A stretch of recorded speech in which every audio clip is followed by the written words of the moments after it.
এর আগে ছাত্রলীগের সঙ্গে কিছু মারামারি আমাদের বিশ্ববিদ্যালয়ে আন্দোলনরত শিক্ষার্থীদের হয়েছে। বিশ্ববিদ্যালয় প্রশাসনের সঙ্গে পুলিশ প্রশাসনের সঙ্গে নানা সময় দেন দরবার, কথা কাটাকাটি, ভয়ভীতি প্রদর্শন এগুলো ছিল। কিন্তু প্রথম আমাদের বিশ্ববিদ্যালয়ের গেটে তালা মারা হয় 11ই জুলাইতে।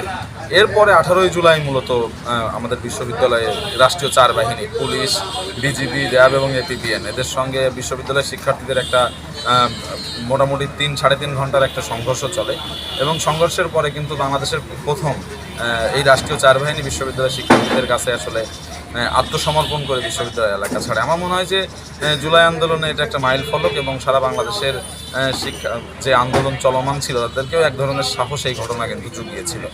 এর পাশাপাশি আপনারা জানেন যে বাংলাদেশের সমস্ত বিশ্ববিদ্যালয় বন্ধ হয়ে যাওয়ার পরেও বরিশাল বিশ্ববিদ্যালয়ের শিক্ষার্থীরা কিন্তু তাদের হল ক্যাম্পাস আসলে নিজেদের দখলে রাখতে পেরেছিল। আমরা কিন্তু 19 তারিখ কারফিউ জারি হওয়ার পরে বিশ্ববিদ্যালয় ছাড়ি আর কি। তার আগের দিন পর্যন্ত বাংলাদেশের সমস্ত বিশ্ববিদ্যালয় ক্যাম্পাস যখন ছুটি হয়ে গিয়েছে আমাদের বিশ্ববিদ্যালয় কিন্তু আমরা আমাদের দখলে রেখেছিলাম। তো এরপরে তো আমাদের 18 তারিখের পরে কর্মসূচিগুলো চলতে থাকে। এরপরে আমরা একদিন গ্রাফিতি আঁকতে গিয়ে বিশ্ববিদ্যালয় ছাত্রলীগের সঙ্গে একটা ঝামেলা হয়।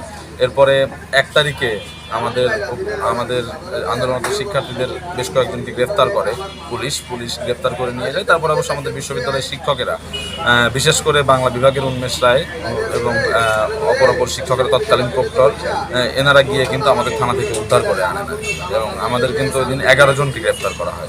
এরপরে ছাত্রলীগের হামলার শিকার হয়ে আমরা প্রায় 15 জন মানুষ হসপিটালে চিকিৎসাধীন ছিলাম। তারপরে তো আসলে বিশ্ববিদ্যালয়ের সামনের কর্মসূচি করা যায় নাই।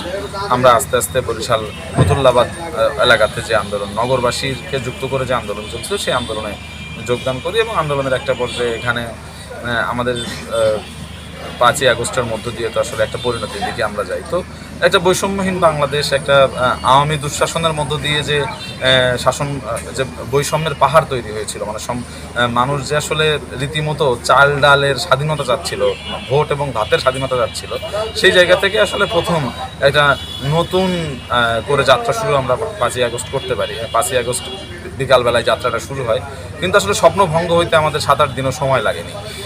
একটা গভর্নমেন্ট তৈরি হয়, এই গভর্নমেন্টটা আসলে ঠিক কোন প্রক্রিয়ায় কাদের পরামর্শ হয় সেগুলো নিয়ে আমাদের এক ধরনের প্রশ্ন ছিল। এই গভর্নমেন্ট আসলে কতখানি প্রো বাংলাদেশ, বাংলাদেশের মানুষের এই যে মুক্তি আকাঙ্ক্ষা, এই আকাঙ্ক্ষা কতটুকু ধারণ করতে পারে সেটা নিয়ে আমাদের ওই সময়ের প্রশ্ন ছিল।